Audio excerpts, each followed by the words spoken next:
2024 के लोकसभा चुनाव के नतीजों का काउंटडाउन शुरू हो चुका है और सबकी नजर इस बात पर है कि एग्जिट पोल के नतीजे कितने सटीक बैठते हैं, क्योंकि नतीजे आने से कुछ घंटे पहले एग्जिट पोल के आंकड़ों और विपक्षी गठबंधन के अनुमान पर सियासी पारा चढ़ गया।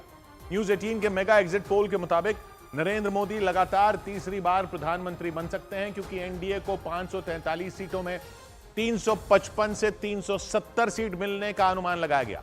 लेकिन एग्जिट पोल के आंकड़े आने से पहले विपक्षी गठबंधन ने भी अपना एक आंकड़ा दिया था और दावा किया था कि 4 जून को विपक्षी गठबंधन 295 या उससे ज्यादा सीटें जीत सकता है, यानी बहुमत के आंकड़े 272 को पार कर सकता है। और इन्हीं वजहों से नतीजों से कुछ घंटे पहले गहमागहमी तेज हो गई, क्योंकि विपक्षी गठबंधन के दावे एग्जिट पोल के अनुमान को चुनौती देते हैं। ऐसा इसलिए क्योंकि विपक्षी गठबंधन ने लगातार दावा किया कि इस बार वो लोकसभा की 543 सीटों में 295 सीटें जीत रहा है, यानी बहुमत के आंकड़े को पार कर रहा है, क्योंकि लोकसभा में बहुमत का आंकड़ा 272 है। राहुल गांधी ने तो 295 के आंकड़े के लिए सिद्धू मूसेवाला का एक गाना भी याद दिला दिया। सीटें आ रही हैं आपके हिसाब से? सिद्धू मूसेवाला का सॉन्ग सुना आपने? 295 आखिरी चरण का मतदान खत्म होने के बाद न्यूज 18 के मेगा एग्जिट पोल के आंकड़े सामने आए थे, लेकिन इससे पहले विपक्षी गठबंधन की करीब 2.5 घंटे तक बैठक चली थी। बैठक के बाद मल्लिकार्जुन खड़गे बाहर आए थे और दावा किया था कि 4 जून को विपक्षी गठबंधन 543 लोकसभा सीटों में कम से कम 295 सीटें जीत रहा है। इंडिया गठबंधन कम से कम 295 सीटें प्लस 295 से ज्यादा आएंगे, कम तो नहीं आएंगे। खड़गे ने जब यह ऐलान किया था तो उनके पीछे विपक्षी गठबंधन के नेता जैसे कि केजरीवाल, भगवंत मान, संजय सिंह, कल्पना सोरेन, शरद पवार, अखिलेश यादव और तेजस्वी यादव मौजूद थे। इससे पहले इन नेताओं ने विक्ट्री साइन भी दिखाया था। और इसी के बाद खड़गे ने विपक्षी गठबंधन की ओर से भी एक आंकड़ा दिया था, जबकि न्यूज 18 के मेगा एग्जिट पोल ने के मुताबिक देश में एक बार फिर मोदी सरकार बनती दिख रही है, क्योंकि 4 जून को एनडीए को फिर से पूर्ण बहुमत मिलने का अंदाजा लगाया गया। क्योंकि न्यूज 18 के मेगा एग्जिट पोल में एनडीए को 543 लोकसभा सीटों में 355 से 370 सीटें मिलने का अनुमान है और विपक्षी गठबंधन को 125 से 140 सीटें मिलती दिख रही हैं, जबकि 2019 के लोकसभा चुनाव में एनडीए को 353 सीटें मिली थी और कांग्रेस के गठबंधन को 92 सीटें मिली थी। यानी एग्जिट पोल के आंकड़े आते ही विपक्ष के दावे ऐसे लगने लगे मानो हाथी के सामने चीटिंग। लेकिन विपक्षी गठबंधन अपने दावों पर अड़ा रहा। 295 के अपने अनुमान को सही साबित करने के लिए उसने प्रेस कॉन्फ्रेंस भी की और उस प्रेस कॉन्फ्रेंस में कई राज्यों के प्रभारियों ने अपने अपने हिसाब से बताया कि इस बार उनके राज्य में कांग्रेस या फिर विपक्षी गठबंधन कितनी सीटें जीतेगा। सबसे चौंकाने वाले आंकड़े महाराष्ट्र कांग्रेस के अध्यक्ष नाना पटोले ने दिए और दावा किया कि महाराष्ट्र में कांग्रेस अपने दम पर 48 लोकसभा सीटों में 16 और पूरा विपक्षी गठबंधन 38 से 40 सीटें जीत रहा है। इससे पहले सूत्रों ने खबर दी थी कि शरद पवार ने विपक्षी गठबंधन की बैठक में दावा किया था कि वो महाराष्ट्र की 48 सीटों में 24 सीटें जीतेंगे और इसके बाद कांग्रेस के इस नए दावे ने चौंका ही डाला, क्योंकि न्यूज 18 के मेगा एग्जिट पोल ने महाराष्ट्र में विपक्षी गठबंधन को केवल 15 से 18 सीटें ही दी, जबकि 2019 में महाराष्ट्र की 48 सीटों में एनडीए को 41 सीटें मिली थी। तब शिवसेना नहीं टूटी थी और बीजेपी के साथ थी और यूपीए को 5 ही सीटें मिली थी। इसमें कांग्रेस की 1 और एनसीपी की 4 सीटें शामिल हैं। 2019 में एनसीपी भी नहीं टूटी थी, लेकिन कांग्रेस का कहना है कि इस बार वो और उसके सहयोगी महाराष्ट्र में बड़ा उलटफेर कर सकते हैं। इसकी वजह उसने महाराष्ट्र में पार्टियों की तोड़फोड़ को माना कि न्यूज 18 के मेगा एग्जिट पोल में यूपी में विपक्षी गठबंधन को 80 सीटों में 9 से 12 सीटें ही दी गईं, जबकि 2019 के लोकसभा चुनाव में हिसाब ही अलग था, क्योंकि 2019 में कांग्रेस अलग थी और एसपी बीएसपी साथ थे और बीएसपी ने यूपी की 80 में 10 सीटें जीती थी। एसपी के खाते में 5 सीटें आई थी, जबकि कांग्रेस को केवल 1 सीट मिली थी और एनडीए को सबसे ज्यादा 64 सीटें मिली थी। लेकिन इस बार अखिलेश यादव का दावा इससे बिल्कुल ही अलग और चौंकाने वाला। काउंटिंग से एक दिन पहले भी वो अपनी बात पर अड़े रहे। हमारा एग्जिट पोल ये कहता है कि सबसे ज्यादा सीटें इंडिया गठबंधन उत्तर प्रदेश में जीतेगा। इससे पहले यूपी कांग्रेस के अध्यक्ष अजय राय ने भी प्रेस कॉन्फ्रेंस में यूपी में बड़ी जीत का दावा किया, लेकिन उन्होंने कोई नंबर नहीं दिया। अखिलेश ने भी मीडिया के सामने कोई नंबर नहीं बताया। हाँ, उन्होंने एक इंटरनल सर्वे का हवाला जरूर दिया।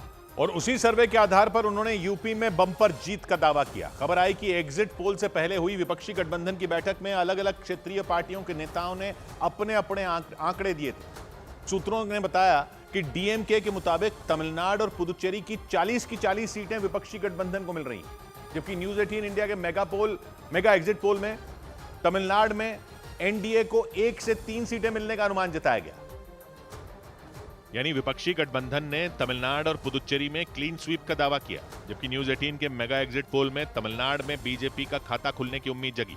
सूत्रों के मुताबिक बैठक में मौजूद तेजस्वी यादव ने भी बिहार की 40 में 22 सीटें मिलने का दावा किया था, जबकि न्यूज 18 के मेगा एग्जिट पोल में बिहार में विपक्षी गठबंधन को 40 में 6 से 9 सीटें ही दी गईं, जो 2019 से तो बेहतर हैं, लेकिन इतनी नहीं कि तेजस्वी के बताए आंकड़ों से मैच करें, क्योंकि 2019 में एनडीए को बिहार की 40 में 39 सीटें मिली थी।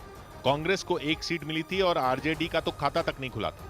लेकिन इस बार तेजस्वी ने बिहार में बड़ी जीत के साथ साथ विपक्षी गठबंधन के 295 सीटों पर जीतने का दावा बार बार दोहराया। 295 प्लस हम लोगों का आएगा और इंडिया जीत रहा है। लेकिन विपक्षी गठबंधन के दावे अलग हैं और न्यूज 18 के मेगा एग्जिट पोल के आंकड़े अलग। इसीलिए नतीजों से कुछ घंटे पहले विपक्ष के 295 का आंकड़ा पार करने के दावों पर जोरदार बहस छिड़ गई, क्योंकि विपक्षी गठबंधन के नेताओं ने एक सुर में दावा किया कि वो 295 सीट जीत रहे हैं। यही नहीं, खड़गे ने तो ये तक कहा था कि नतीजों के दिन ये सीटें 295 से ज्यादा भी हो सकती हैं, लेकिन कम नहीं। सूत्रों ने बताया कि कांग्रेस ने 543 लोकसभा सीटों में 295 सीटों के आंकड़े में बंगाल में टीएमसी की सीटें भी शामिल की, जबकि बंगाल में कांग्रेस और लेफ्ट साथ हैं और टीएमसी अलग। यहां तक कि वहां ममता ने खुलकर बोल दिया था कि वो कांग्रेस के साथ मिलकर चुनाव नहीं लड़ेंगे और बंगाल की 42 की 42 लोकसभा सीटों पर उन्होंने अकेले चुनाव लड़ा। बंगाल में ममता का पूरा चुनाव अभियान कांग्रेस और बीजेपी दोनों के खिलाफ था। लेकिन सूत्रों ने बताया कि विपक्षी गठबंधन 295 सीटों के आंकड़ों में टीएमसी की सीटें भी गिन रहा है। लेकिन बंगाल से विपक्ष के कोई नंबर नहीं आए, जबकि न्यूज 18 के मेगा एग्जिट पोल में बंगाल में बीजेपी को 21 से 24 और टीएमसी को 18 से 21 सीटें मिलने का अनुमान है। यानी कि सीधी लड़ाई बीजेपी और टीएमसी की दिखी, क्योंकि कांग्रेस का खाता खुलता नहीं दिखा। जबकि 2019 के लोकसभा चुनाव में बंगाल की 42 सीटों में कांग्रेस को 2 सीटें मिली थीं और बीजेपी के खाते में 18 और टीएमसी के खाते में 22 सीटें आई थीं। इसके अलावा कांग्रेस ने हरियाणा में 10 सीटों में कम से कम 8, राजस्थान में 25 में 11 से 12 और गुजरात में 26 में 4 से 5 सीटें जीतने का भी दावा किया। जबकि न्यूज 18 के मेगा एग्जिट पोल में गुजरात में कांग्रेस को कुछ नहीं मिला और हरियाणा में 3 से 5 और राजस्थान में केवल 2 से 7 सीटें मिलने का अनुमान लगाया गया। जबकि 2019 में हरियाणा की 10 सीटें एनडीए के पास थी। राजस्थान और गुजरात में भी कांग्रेस खाली हाथ ही रही थी, लेकिन कांग्रेस के नेताओं ने इस बार बदलाव की उम्मीद जताई। यही नहीं, उन्होंने एग्जिट पोल के आंकड़ों को ही खारिज कर दिया और काउंटिंग से ठीक पहले नए आंकड़े लेकर सामने आ गए, जो न केवल एग्जिट पोल के आंकड़ों से अलग हैं, बल्कि इन नंबरों के आधार पर कांग्रेस देश में विपक्षी गठबंधन की सरकार बनाने का दावा कर रही है। क्योंकि कांग्रेस को दिल्ली, पंजाब, मध्य प्रदेश, छत्तीसगढ़, झारखंड और पूर्वोत्तर के राज्यों से भी अच्छी खासी सीटें मिलने की उम्मीद है। यानी विपक्ष के 543 में 295 सीटें जीतने के दावे के पीछे बड़े उलटफेर की उम्मीद है। लेकिन न्यूज 18 के मेगा एग्जिट पोल में भी ऐसा होता कुछ नहीं दिखाई दिया, क्योंकि इसमें अनुमान लगाया गया कि बीजेपी की अगुवाई वाला एनडीए 543 में 355 से 370 सीटें जीत सकता है और नरेंद्र मोदी तीसरी बार प्रधानमंत्री बन सकते हैं। इसीलिए नतीजों से कुछ घंटे पहले इन दोनों अनुमानों पर जमकर चर्चा हुई और नजर इस बात पर टिक गई कि नतीजों के दिन विपक्ष के दावों में कितना दम दिखता है और एग्जिट पोल के नतीजे कितना सटीक बैठते हैं। सौ बात की एक बात यह कि ये वोटों की गिनती चुनाव के 2 दिन बाद क्यों होती है। एक जमाना था जब बैलेट पेपर से वोट डाले होते थे, दूर दराज से मतपेटियां काउंटिंग सेंटर में लाने में टाइम लगता था, फिर वोटों के बंडल वगैरह बनाने पड़ते थे, तो ये बीच में 2 दिन का टाइम रखा जाता था तैयारी करने के लिए। वो पुराने जमाने की बात थी, लेकिन अब भी वही नियम क्यों चला आ रहा है। मतलब सबसे बड़ी बात तो ये कि चुनाव तो कई चरणों में होते हैं, तो ये तो समझ में आता है कि एक चरण के अगर नतीजे बता देंगे तो दूसरी जगह जहां वोट पड़ने बाकी हैं वहां के वोटरों पर इसका प्रभाव पड़ सकता है। लेकिन जब सारे चरण हो जाएं तो उसके बाद भी 2 दिन क्यों इंतजार करना है। अब तो वैसे भी ईवीएम से चुनाव होता है, तो जैसे इस बार 7 चरण में चुनाव हुआ, 7वां चरण 1 जून शनिवार को था, तो जैसे ही शाम 6 बजे 7वें चरण का मतदान खत्म हो गया, तो शाम 6:30 बजे से उससे पहले के 6 चरण की काउंटिंग क्यों नहीं शुरू कर सकते थे? उसके बाद तो कहीं मतदान नहीं होना था ना। और चलिए, जिन राज्यों में 7वें चरण में मतदान हुआ उनकी काउंटिंग ना करते, लेकिन जिन राज्यों में पहले पूरा हो चुका था चुनाव, वहां की काउंटिंग शुरू कर देते। पहले वाले राज्यों में तो काउंटिंग की तैयारी हो सकती थी या नहीं? वहां की तो ईवीएम रेडी कर सकते थे ना काउंटिंग के लिए, इतने सारे दिन थे बीच में। तमिलनाडु में महीने से ऊपर हो गया चुनाव हुए, वहां की ईवीएम स्ट्रांग रूम में पड़ी थी तब से। उनकी मतगणना नहीं कर सकते थे शनिवार शाम को, रात तक रिजल्ट भी आ जाता। तमिलनाडु में हो गया था, केरल में हो गया था, कर्नाटक में हो गया था पहले ही, पूर्वोत्तर में खत्म हो गया था, पहले ही खत्म हो गया था। अरुणाचल और सिक्किम के असेंबली इलेक्शन की काउंटिंग भी तो आपने संडे को कर ली ना, तो बाकी राज्यों की क्यों नहीं हो सकती थी? महाराष्ट्र में चुनाव खत्म हो चुका था कितने हफ्ते पहले, गुजरात में खत्म हो गया था, राजस्थान में हो गया था, दिल्ली में हो गया था, हरियाणा में हो चुका था, मध्य प्रदेश में हो चुका था, बहुत सारे राज्यों और केंद्र शासित प्रदेशों में चुनाव पहले के 6 चरणों में पूरा हो चुका था। वहां की सारी सीटों पर इन सब जगहों की काउंटिंग हम क्यों रोक कर रखते हैं? कोई पुराना नियम चला आ रहा है सिर्फ इस वजह से? अरे, इनकी काउंटिंग नहीं करते जहां आखिरी चरण में चुनाव था, बाकी की तो कर सकते थे शनिवार शाम से ही। हिमाचल, पंजाब, यूपी, बिहार, बंगाल वगैरह जहां लास्ट फेज में मतदान हुआ, उन राज्यों की काउंटिंग तब कर लेते जब उनकी सारी ईवीएम समेट ली जाती। बाकी की ईवीएम तो पहले से तैयार पड़ी थी ना, उनकी काउंटिंग शनिवार से नहीं कर सकते थे, सिर्फ पुराने नियम की वजह से। जैसे वो नियम चला आ रहा है कि मतदान से 2 दिन पहले प्रचार नहीं करना है सीट पर, उस नियम का भी अब कोई मतलब नहीं दिखता, जब टीवी और इंटरनेट पर आगे के चरणों की सीटों का प्रचार तो चलता रहता है, और टीवी और सोशल मीडिया का यह प्रचार उन वोटरों तक भी पहुंचता है जहां वोटिंग होनी हो।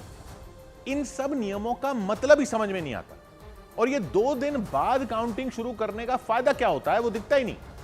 अगर शनिवार शाम को काउंटिंग शुरू हो गई होती तो रात तक रिजल्ट भी आ जाता उन राज्यों की सीटों का, वैसे भी तो आना ही है। पहले आ जाता तो क्या हो जाता, और ये एग्जिट पोल का चक्कर भी नहीं रहता।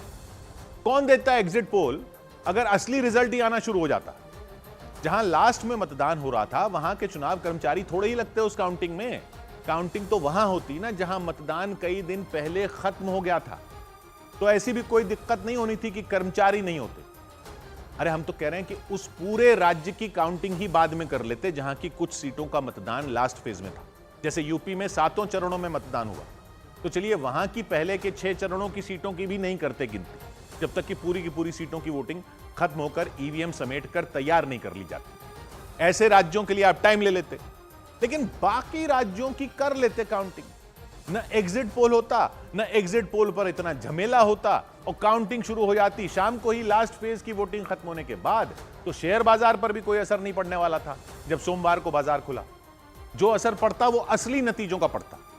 पूरी शनिवार की शाम एक एक राज्य करके सब लोग एग्जिट पोल देखते रहे, ये सब असली रिजल्ट देख रहे होते, बहुत टाइम बच जाता। सोचना चाहिए चुनाव आयोग को इस पर आगे के लिए कम से कम। 100 बात की एक बात। इस बीच ईवीएम और वोटिंग आंकड़ों में गड़बड़ी के आरोपों को चुनाव आयोग ने बेबुनियाद बता दिया।